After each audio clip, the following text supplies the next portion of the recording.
నా ప్రశ్న షబీ భాయ్కి, ముహమ్మద్ ప్రవక్త గారు తప్పు చేస్తే శిక్షించాలి అని అన్నారు. యేసుక్రీస్తు మాత్రం ఒక చెంపపై కొడితే మరొక చెంప చూపించమన్నారు.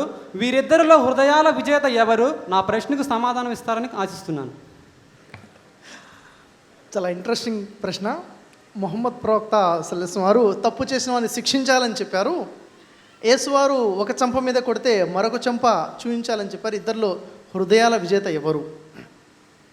మరి చాలా చక్కటి ప్రశ్న మీరు అడుగుతున్నారు.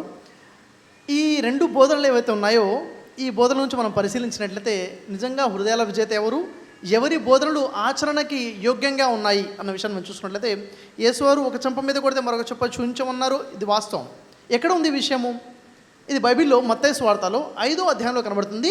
38, 39, 40 వాక్యాలు చదివితే అక్కడ యేసువారు ఏమంటున్నారంటే, కంటికి కన్ను పంటికి పన్ను అన్న మాట మీరు విన్నారు కదా, అయితే నేను మీకు చెప్పున్నదేమనగా అని దుష్టుని మీరు ఎదిరించక ఎడమ చెంప మీద కొట్టిన వాడికి కుడి చెంప చూపించాలి, కుడి చెంప మీద కొట్టిన వాడికి ఎడమ చెంప అతని వైపు తిప్పాలి అని చెప్తున్నారు.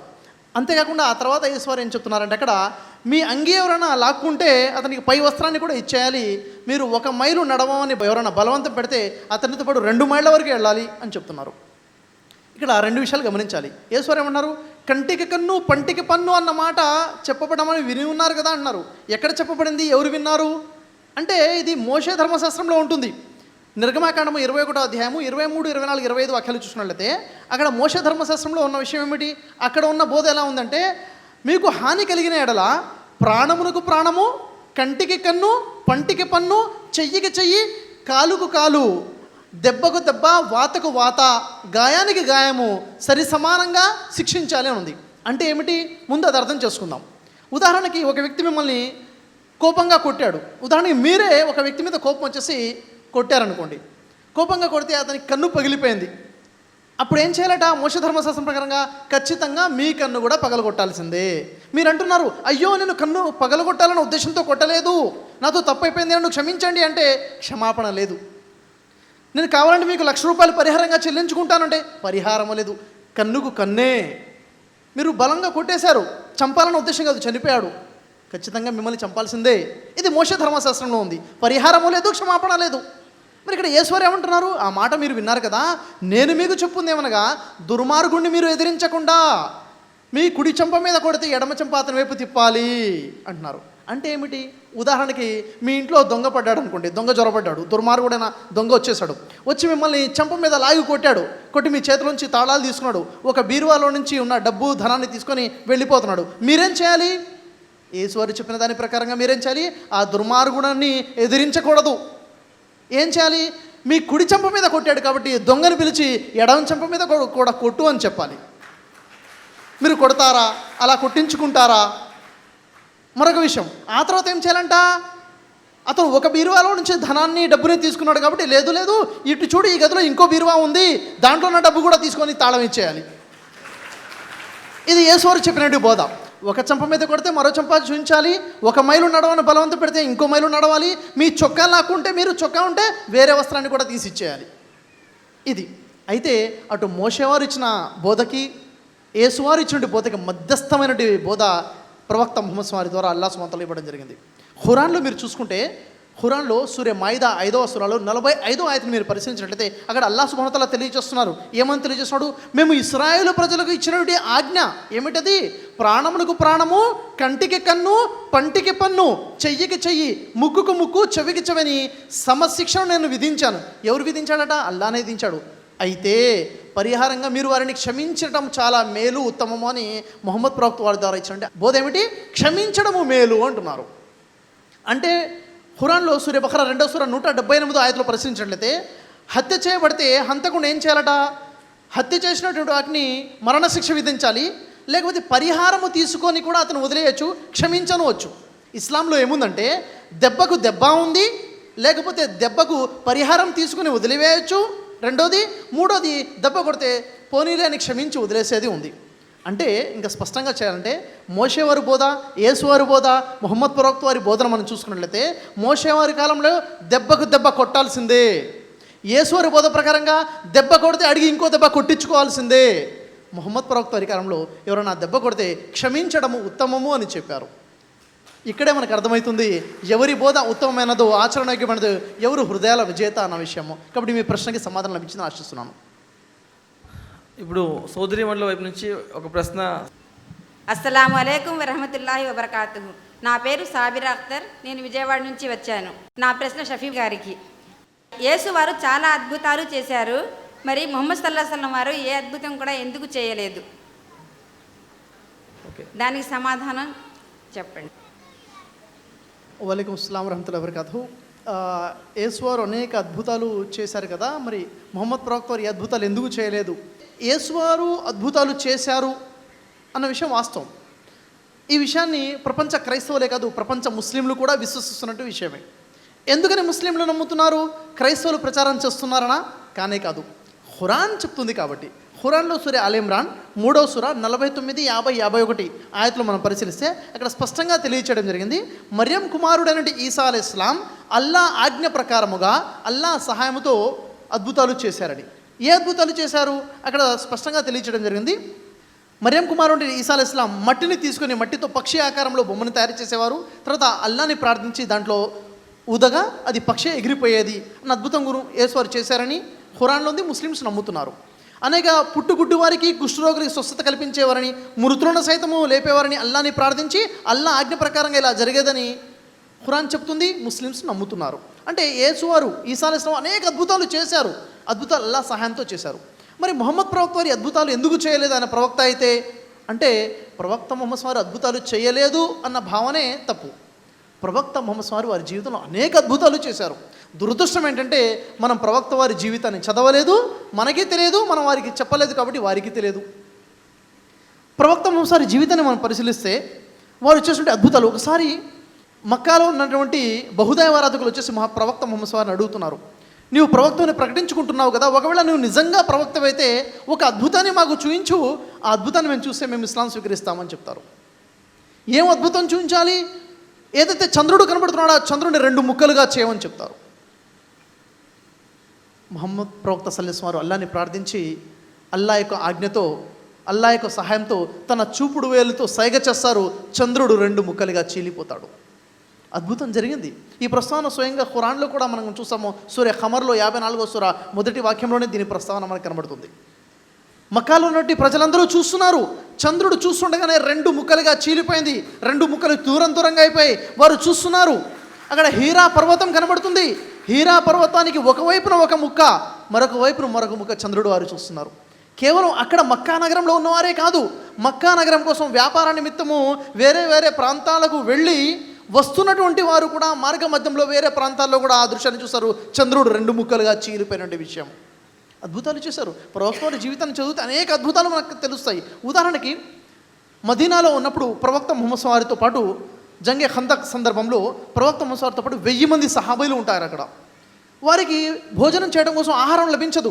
1 రోజు అయిపోతుంది, 2 రోజులు గడిచిపోతాయి, 3 రోజులు ఆకలిగా ఉంటారు, తినడానికి ఏమీ ఉండదు. ఆ సందర్భంలో ఆ విషయాన్ని గమనించినటువంటి జాబిర్ బిన్ అబ్దుల్లా రజల్లాను ఒక సహాబీ వారు ఏం చేస్తారు, తన ఇంటిలో ఉన్నటువంటి ఆహారం ఎంత ఉంది, ప్రవక్త వారు ఆకలిగా ఉన్నారు కదా, ప్రవక్త వారికి ఆహారం ఏర్పాటు చేద్దామని చెప్పేసి ఇంటిలో వారు భోజనం ఏర్పాటు చేస్తారు. అంటే రొట్టెలు మరియు మాంసపు కూర వండుతారు. వండి ప్రవక్త వారి దగ్గరికి కబురు పంపిస్తారు, మీకు మరి మీతో పాటు ఒక 4 కోసం భోజనం ఏర్పాటు ఉంది, జాబిర్ బిన్ అబ్దుల్లా వారు వారింటికి ఆహ్వానం పలుకుతున్నారని. ప్రవక్త ముహమ్మద్ వారు ఏం చేస్తారో తెలుసా, 1000 మందిని కూడా తీసుకుని వెళ్ళిపోతారు. వెళ్ళిన తర్వాత అక్కడ ఒక అద్భుతం జరుగుతుంది. ప్రవక్త ముహమ్మద్ వారు దువా చేస్తారు. దువా చేసి కేవలం 4-5 కోసం ఉన్నటువంటి భోజనాన్ని 1000 మంది సంతృప్తిగా తినే విధంగా చేస్తారు. అక్కడ అద్భుతం జరిగింది. ఒక సందర్భంలో చూసుకుంటే ప్రవక్త వారితో పాటు 70 మంది సహాబీలు ఉంటారు. ఒక ఎడారి ప్రాంతంలో ఉంటారు. వారి దగ్గర నీరు పూర్తిగా అయిపోయి ఉంటుంది. కొంచెం గిన్నెలో కొన్ని నీళ్లు మాత్రమే మిగిలి ఉంటాయి. నీటి యొక్క అవసరత ఉంటుంది. అక్కడ నీటి కోసం తహతాలాడుతుంటారు. అప్పుడు ప్రవక్త ముహమ్మద్ వారు అల్లాతో ప్రార్థించి ఆ నీళ్ళలో చేయి ముంచుతారు.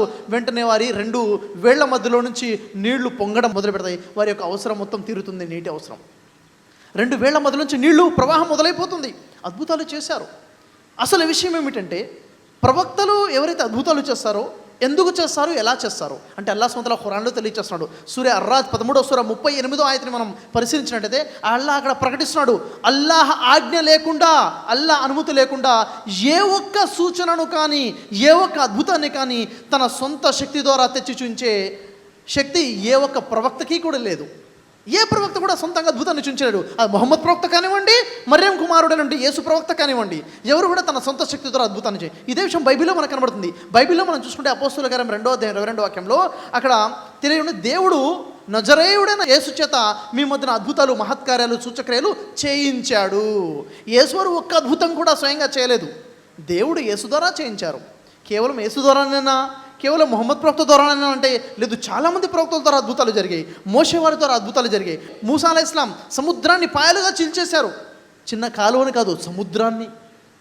ఎహెచ్కేలు అద్భుతాలు చేశారు, ఏలియా అద్భుతాలు చేశారు, ఎలీషా అద్భుతాలు, ఇలా అనేక మంది అద్భుతాలు చేసిన విషయాలు మనం చరిత్రలో చూస్తున్నాం. అయితే విషయం ఏమిటంటే సృష్టికర్తన దేవుడు అల్లా ప్రవక్తలతో ఎందుకు చెప్పిస్తాడు? అసలు అద్భుతాల యొక్క ఉద్దేశం ఏమిటి అంటే ప్రవక్తలు అద్భుతాలు చేయటం ద్వారా ఆ అద్భుతాలు చూసి అక్కడ ఉన్నటువంటి ప్రజలు ప్రవక్తలకు దగ్గర అవ్వాలని, ప్రవక్తల బోధ వినాలని, ప్రవక్తల బోధ విని ప్రవక్తని ప్రవక్తగా, సృష్టికర్తన దైవాన్ని దేవునిగా విశ్వసించాలని. ఈ ఉద్దేశం ప్రజలని నరకం నుండి రక్షించడం కోసము కావలసిన బోధ లా ఇలాహ ఇల్లల్లాహ్, అల్లా తప్ప ఆరాధనకరులు ఎవరూ లేరని చెప్పి ఆయా కాలంలో ఆయా ప్రవక్తని ప్రవక్తగా విశ్వసించడం కోసము ఆ ప్రవక్తలకు దేవుడు ఒక శక్తిని ఇచ్చి పంపించాడు, అద్భుతాలు చేసే శక్తి. అంతకుమించి వేరే ఉద్దేశం ఏమీ లేదు. అయితే ఏదైతే మీరు ప్రశ్న అడిగారో మొహమ్మద్ ప్రవక్త అద్భుతాలు ఎందుకు చేయలేదంటే మొహమ్మద్ ప్రవక్త అనేక అద్భుతాలు చేశారు. అద్భుతాల్లో ఒక 2-3 విషయాలు మీకు తెలియజేస్తాను. మరింగా వివరంగా తెలియాలంటే ప్రవక్త ఒకసారి జీవిత చరిత్రను మీరు చదవండి, మీకు తెలుస్తుంది. కాబట్టి మీ ప్రశ్నకి సమాధానం లభించిందని ఆశిస్తున్నాము. జజాకల్లాహు ఖైర్. ఇప్పుడు షఫీ గారి కోసం ప్రశ్న. నా ప్రశ్న సఫీ గారికి, నీవలే నీ పొరుగువారిని ప్రేమించుము అని బోధించిన యేసుక్రీస్తు వారు హృదయాల విజేత అని అంటారు. మరి మహాప్రవక్త మొహమ్మద్ గారు ఈ విధంగా బోధించారా? యేసువారు నిన్ను వలె నీ పొరుగువారిని ప్రేమించుము అని బోధించారు. ఇలా బోధించిన వారు హృదయాల విజేత అవుతారు. కానీ మరి మొహమ్మద్ ప్రవక్త ఇలా ఏమైనా బోధించారా? అయితే నిన్ను వలె నీ పొరుగువారిని ప్రేమించుమని యేసువారు బోధించారు అన్న విషయము ఎంతమందికి తెలుసా అండి? నిజాయితీగా ఎంతమందికి తెలుసు? దాదాపు అందరికీ తెలుసు. ఎందుకంటే వారి ప్రచారం అలా చేస్తున్నారు. ఆ విషయంలో వారిని అభినందించాలి, వారు చేసే ప్రచారానికి, క్రైస్తవ సోదరులు. అయితే ఇక్కడ ప్రశ్న ఏమిటంటే నిన్ను వలె నీ పొరుగువారిని ప్రేమించుము అని యేసువారు బోధించారు అంటే ఇది యేసువారు స్వయంగా బోధించినట్టు యేసువారి బోధన. చాలామంది అనుకుంటారు యేసువారు స్వయంగా బోధించారు, ఇది యేసువారు బోధనే అని. కానీ వాస్తవానికి మనం బైబిల్ని పరిశీలిస్తే తెలిసే విషయం ఏమిటంటే నిన్ను వలె నీ పొరుగువారిని ప్రేమించు అన్న బోధ యేసువారు బోధించక 1200-1400 సంవత్సరాలకు పూర్వమే బోధించబడి ఉంది మోషే ధర్మశాస్త్రంలో. లేవియాకాండంలో చూసుకుంటే 19వ అధ్యాయం 18వ వాక్యంలో నిన్ను వలె నీ పొరుగువారిని ప్రేమించుము ఆజ్ఞ అక్కడ కనబడుతుంది. మోషేవారు ఏదైతే ఆజ్ఞ బోధించారో ఆ ఆజ్ఞను యేసువారు గుర్తు చేశారు. ఇది విషయం. అయితే ఇక్కడ ప్రశ్న ఏమిటి? మొహమ్మద్ ప్రవక్త సల్లల్లాహు అలైహి వసల్లం పొరుగువారిని ప్రేమించమని పొరుగువారి గురించి ఏమైనా బోధించారా అంటే పొరుగువారి హక్కుల గురించి, పొరుగువారిని ప్రేమించడం గురించి కేవలం బోధించడమే కాదు, ఆచరించి చూపారు ప్రవక్త ముహమ్మద్ సల్లల్లాహు అలైహి వసల్లం. ప్రవక్త ముహమ్మద్ సల్లల్లాహు బోధనలు మనం చూసుకున్నట్లయితే పొరుగువారు ఆకలిగా ఉండి తాను మాత్రం కడుపు నిండా భుజించినట్లయితే అతను విశ్వాసి, ముస్లిం కాజాలడు అన్నారు. పొరుగువాడిని ప్రేమించడం మాత్రమే కాదు, అతని ఆకలి గురించి కూడా పట్టించుకోని చెప్తారు ప్రవక్త ముహమ్మద్ సల్లల్లాహు అలైహి వసల్లం. ప్రవక్త ముహమ్మద్ సల్లల్లాహు తెలియజేశారు, మీరు కూర వండేటప్పుడు దాంట్లో కాసింత నీళ్లు ఎక్కువగా పోసైనా కానీ మీ పొరుగువారిని కనిపెట్టుకుని ఉండండి. చూసారా ఎంత సున్నితమైన విషయం చెప్తున్నారు? పొరుగువారి హక్కు అది. పొరుగువారి గురించి ఇలాంటి చర్యలు తీసుకోండి, ఇలా సహాయపడండి, వారిని కనిపెట్టుకుని ఉండండి అని చెప్పారు. ప్రవక్త ముహమ్మద్ సల్లల్లాహు హెచ్చరించారు, జాగ్రత్త, ఎవరి నోటి ద్వారా అయితే, ఎవరి చేతుల ద్వారా, ఆచరణ ద్వారా అయితే పొరుగువారికి ఇబ్బంది కలుగుతుందో ఆ వ్యక్తి ముస్లిమే కాజాలడు అన్నారు. ఎంత గొప్ప బోధనలు! కేవలం వారికి సహాయం చేయడం కాదు, వారికి ఎలాంటి ఇబ్బంది కూడా కలగకుండా ఉండాలి, ఇది పొరుగువారి హక్కు అని చెప్పారు. పొరుగువారి హక్కుల గురించి మరి బైబిల్లో యేసువారి గురించి మనం చూసుకున్నట్లయితే పొరుగువారి హక్కులకు సంబంధించి వారి ఆచరణ ఎలా ఉండేది? దీని గురించి మత్తయి సువార్తలో 15వ అధ్యాయము 21 నుండి 26 వాక్యాలు మనం చూసుకున్నట్లయితే అక్కడ ఒక సందర్భం కనబడుతుంది. అది ఏమిటంటే యేసువారు ఇశ్రాయేలు ప్రజల వద్ద ఉంటారు. వారి ఇద్దరికి కానాను నుండి ఒక స్త్రీ వస్తుంది. కానాను ప్రాంతానికి సంబంధించిన స్త్రీ. ఎందుకు వస్తుంది? ఆ స్త్రీ యొక్క కుమార్తెకి దయ్యం పట్టి ఉంటుంది.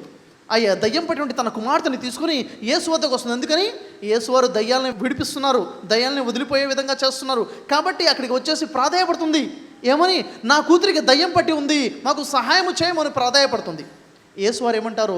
నేను ఇశ్రాయేలీల్లో నశించిన గొర్రెల వద్దకే తప్ప మరి ఎవరి వద్దకి పంపబడలేదు అంటారు. అంటే నా బోధ, నా అద్భుతాలు కేవలం ఇశ్రాయేలు ప్రజల కోసమే, ఇశ్రాయేలు కాని వారి కోసం కాదు. ఈమె ఎవరు? కానాను స్త్రీ. కానీ ఆ స్త్రీ బాగా ఏడుస్తుంది, కేకలు పెడుతుంది. అక్కడ సహాయం చేయమని కేకలు పెట్టి అడుగుతుంది. కేకలు పెట్టి అడిగినప్పుడు అక్కడ యేసువారు ఏం చేస్తారు? యేసువారు సమాధానం ఏం చెప్తారు? పిల్లల రొట్టెలు తీసుకొని కుక్క పిల్లలకు వేయుట నాకు యుక్తము కాదు అంటారు. రొట్టెలు అంటే నా యొక్క బోధనలు, నా యొక్క అద్భుతాలు ఏవైతే ఉన్నాయో ఇవి పిల్లల కోసము, కానీ కుక్క పిల్లల కోసం కాదు. కుక్క పిల్లలకి అద్భుతాలు ఇవ్వడం యుక్తము కాదు. కుక్క పిల్లలంటే ఎవరు? యేసువారి ఉద్దేశంలో ఇశ్రాయేలు ప్రజలు కాని వారందరూ కూడా కుక్క పిల్లలే. ఇది పొరుగువారి గురించి మాట్లాడిన విషయాలు బైబిల్లో మనకు కనబడుతున్నాయి. కానీ ప్రవక్త ముహమ్మద్ వారి గురించి మనం చూసుకున్నట్లయితే ప్రవక్త వారికి తెలియచేయడం జరిగింది, అరబ్బులకు అరబ్బేతుడిపై కానీ, అరబ్బేతుడికి అరబ్బుపై కానీ, నల్లవానికి తెల్లవానిపై కానీ, తెల్లవానికి నల్లవానిపై కానీ ఎలాంటి ఆధిపత్యము లేదు, మానవులంతా సమానమే, పరస్పరం సహోదరులు అని చెప్పారు. ఒక ప్రాంతానికి మరొక ప్రాంతం మీద ఆధిపత్యం లేదు, ఒక రంగుకి మరొక రంగు మీద ఆధిపత్యం లేదు, ఒక తెగకి మరొక తెగ మీద, ఒక జాతికి మరొక జాతి మీద ఆధిపత్యం లేనే లేదు, అందరూ సమానమే అని బోధించారు, ఆచరించి చూపిన ప్రవక్త ముహమ్మద్ వారు. ఈరోజు ఇస్లామీయ ప్రపంచంలో సమానత్వం కనబడుతుంది. సమానత్వం కనబడుతుంది ఎక్కడైనా ఉంది అంటే అది కేవలం ముస్లిం సమాజంలోనే అని మనం చెప్పవచ్చు. కాబట్టి మీ ప్రశ్నకి సమాధానం లభించిన ఆశిస్తాం. ఇప్పుడు షఫీ గారికి ప్రశ్న. బాజీబాయ్ అండి నా పేరు. సోదరు షఫీ గారికి నా ప్రశ్న. పుట్టిన ప్రతి బాలుడిని శైతాన్ తాకుతున్నాడు. ప్రవక్త ముహమ్మద్ సల్లాల్లాహు కూడా శైతాన్ తాకాడు. కైసులు అడుగుతున్నాను, నేను సందేశం ఇస్తే వాళ్ళు చెబుతున్నారు నాకే, ఇన్షాల్లా అందుకు మిమ్మల్ని అడిగి నేను తెలుసు. అయితే క్రైస్తవ సోదరులు అడుగుతున్నారని సోదరుడు బాజీ గారు ప్రశ్న అడుగుతున్నారు. పుట్టిన ప్రతి బాలుడిని కూడా శైతాన్ తాకుతాడు, ముహమ్మద్ ప్రవక్త వారిని కూడా తాకాడు, కానీ యేసువారిని తాకలేదు అనేసి. దీనికి సంబంధించిన వివరాలు మనం చూసుకున్నట్లయితే ఖురాన్ గ్రంథంలో సూరా అల్ ఇమ్రాన్ 3వ సూరా 35-36 ఆయతులు మనం పరిశీలించినట్లయితే అక్కడ ఒక విషయం అల్లాహ్ సుబ్హానహు వ తఆలా తెలియజేస్తున్నాడు. ఏమిటది? ఇమ్రాన్ స్త్రీ అంటే ఇమ్రాన్ యొక్క భార్య. ఈ ఇమ్రాన్ ఎవరు అంటే మరియం అలైహిస్సలాం యొక్క నాన్నగారు, అంటే యేసువారి తాతగారు. ఈ ఇమ్రాన్ స్త్రీ అల్లాతో వేడుకోవడం జరిగింది. ఏమని? ఓ అల్లా, నా యొక్క సంతానాన్ని మరియు ఆమె యొక్క సంతానాన్ని నువ్వు శైతాన్ బారి నుండి రక్షించు అని. ఇమ్రాన్ భార్య ఈ విధంగా అల్లాహ్తో ప్రార్థన చేస్తే ఆ ఇమ్రాన్ భార్య యొక్క కూతురు ఎవరు? మరియం అలైహిస్సలాం. ఆమె యొక్క కుమారుడు ఎవరు? ఈసా అలైహిస్సలాం, యేసువారు. వీరిని శైతాన్ బారి నుంచి కాపాడమనేసి వారు దువా చేస్తే అల్లాహ్ వారి దువాని స్వీకరించి వారిద్దరిని కూడా పుట్టినప్పుడు శైతాన్ తాకకుండా అల్లాహ్ కాపాడినట్టుగా మనకి తెలుస్తుంది. ఇది దీనికి సంబంధించిన హెస్రోల్ బయాన్ యొక్క ఈ ఆయతుల వివరణలో మనకు తెలుస్తుంది. పుట్టిన ప్రతి బాలుడిని కూడాను, పుట్టిన ప్రతి ఆదం యొక్క సంతానాన్ని శైతాన్ పుట్టగానే తాకుతాడు. ఆ కారణంగానే ఆ పిల్లవాడు ఏడుస్తాడు. కానీ పుట్టినప్పుడు మరియం అలైహిస్సలాంని, మరియం అలైహిస్సలాం కుమారుడు ఈసా అలైహిస్సలాంని శైతాన్ తాకలేదు అని ఉంది. ఇది వాస్తవమే. మరి ప్రశ్న ఏమిటంటే యేసుని తాకలేదు, ముహమ్మద్ ప్రవక్త వారిని తాకారు కదా అంటే వీరి యొక్క ఉద్దేశం ఏమిటంటే దైవ ప్రవక్తల్లో ఇతను గొప్ప, అతను గొప్ప కాదు, ఇతను తక్కువ, అతను తక్కువ, అతను ఎక్కువ అని చెప్పే ఉద్దేశం. దీనికి సంబంధించి ఒక విషయాన్ని మనం చూడాలి. ఏమిటది? ఒక హదీస్ గ్రంథం ముస్నద్ అహ్మద్ అనే హదీస్ గ్రంథంలో వాల్యూ నెంబర్ 1 హదీస్ నెంబర్ 257లో అక్కడ ప్రవక్త ముహమ్మద్ వారు చెప్పినట్టు ఒక హదీస్ తెలపడం జరిగింది. అదేమిటి? ప్రవక్త ముహమ్మద్ వారు తెలియజేస్తున్నారు, పుట్టిన ప్రతి మానవుడుతో పాటు అల్లాహ్ సుబ్హానహు వ తఆలా ఒక ఫరిష్తాను అంటే ఒక దైవదూతను మరియు ఒక శైతాన్ని కూడా నియమిస్తాడు అని తెలియజేయడం జరిగింది. ఆ శైతాన్ పేరు ఖరీన్ అనే శైతాన్. ఈ శైతాన్ మరియు దైవదూత చేసే పని ఏమిటి? ప్రతి మానవుడితో పాటు ఒక దైవదూతని ఒక శైతాన్ అల్లాహ్ ఉంచాడు. ఎందుకని? ఈ దైవదూత మంచి ఆలోచనలు కల్పిస్తూ ఉంటాడు ఆ మానవుడికి. ఖరీన్ అనే శైతాన్ చెడు ఆలోచనలు కల్పిస్తూ ఉంటాడు. మరి ఇప్పుడు ఈ మానవుడు దైవదూత చెప్పినట్టుగా విని ముందుకెళ్తాడా, పుణ్యం చేస్తాడా, లేక శైతాన్ చెప్పిన మాట విని ముందుకెళ్ళి పాపం చేస్తాడా అన్నది పరీక్ష. ఇది మానవ జీవితం పరీక్ష. అయితే సహాబీలు అడిగారు, వల్లాహ్ ప్రవక్త మీతో పాటు కూడా ఈ ఖరీన్ అనే శైతాన్ ఉన్నాడా అంటే ప్రవక్త అన్నాడు, అవును నాతో పాటు కూడా ఉన్నాడు, కానీ అతను ఇస్లాం స్వీకరించేశాడు అంటారు. అతను ఏమైపోయాడు? నాకు విధేయుడుగా మారిపోయాడు. అతను అల్లాహ్ దాసుడుగా మారిపోయాడు. అతను ఇంకా చెడు ఆలోచనలు పుట్టించాడు. అయితే ముహమ్మద్ ప్రవక్తను శైతాన్ తాకాడు కదా అంటే వారితో పాటు ఉన్న శైతానే ఇస్లాం స్వీకరించేశాడు. ఇంకా ప్రశ్న మిగిలింది. అవును, యేసుని శైతాన్ తాకలేదు. కానీ మనం బైబిల్ని చదివితే మనకు తెలుస్తున్న విషయం ఏంటంటే మత్తయి సువార్తలో 4వ అధ్యాయం 1వ వాక్యంలో చెప్పబడే విషయం ఏంటంటే అపవాది అయినటువంటి సాతాను 40 రోజుల వరకు యేసువారిని శోధించినట్టుగా ఉంది, ఇబ్బంది పెట్టేశాడు. లూకా సువార్త 4వ అధ్యాయము 13వ వాక్యంలో చూసుకున్నట్లయితే ఈ అపవాది నుండి సాతాను యేసువారిని కొంతకాలం కోసం విడిచి వెళ్ళాడు, కొంతకాలం తర్వాత మళ్ళీ తిరిగి వచ్చేసి శోధన మొదలుపెట్టాడు అనే విషయం అర్థమవుతుంది. అంటే ఇక్కడ ఏమిటి మనం తెలుసుకోవచ్చు అంటే మనం ప్రవక్తలందరినీ గౌరవించాలి, ప్రవక్తలను విశ్వసించాలి. ఈ ప్రవక్త తక్కువ ఆ ప్రవక్త ఎక్కువ అన్న భావనలోకి మనం వెళ్ళకూడదు. ఈసా అలైహిస్సలాం ఒక అల్లాహ్ యొక్క ప్రవక్త, ఇది ప్రతి ముస్లిం నమ్ముతున్న విషయము. క్రైస్తవులు కూడా ఈ సత్యాన్ని గమనించి గుర్తించి విశ్వసించాలి. మరియం కుమారుడు యేసు ఒక ప్రవక్త తప్ప మరియమీ కాదు, ఈ విషయాన్ని విశ్వసించాలి. ఆ తర్వాత ముఖ్యమైన విషయము మొహమ్మద్ ప్రవక్త వారి చివరి ప్రవక్త. మొహమ్మద్ ప్రవక్త వారిని విశ్వసించడము ప్రతి మానవుడి మీద తప్పనిసరి. అతడు ముస్లిమైనా క్రైస్తవుడైనా ఏ మానవుడైనా కానీ మొహమ్మద్ ప్రవక్తను చివరి ప్రవక్తగా విశ్వసించాలి. అప్పుడే ఇహలోకంలో మరి పరలోకంలో సాఫల్యం ఉంది. యేసువారు స్వయంగా మొహమ్మద్ ప్రవక్త వారి గురించి సాక్ష్యం చెప్పిన అనేక వాక్యాలు బైబిల్లో కనబడుతున్నాయి. ఉదాహరణకి బైబిల్లో యోహాను సువార్త 16వ అధ్యాయం 7 నుండి 14 వాక్యాలు యేసువారు స్పష్టంగా చెప్పారు, నేను మీతో సత్యము చెప్పుచున్నాను, నేను వెళ్ళిపోవటం వలన మీకు ప్రయోజనకరము, నేను వెళ్ళినది ఆదరణకర్త మీ వద్దకు రాడు, నేను వెళ్ళి ఆయన మీ వద్దకు పంపిస్తాను అని చెప్పి 12వ వాక్యంలో అంటున్నారు. నేను మీకు చెప్పవలసిన అనేక సంగతులు కలవు, కానీ ఇప్పుడు మీరు వాటిని విని సహించలేరు.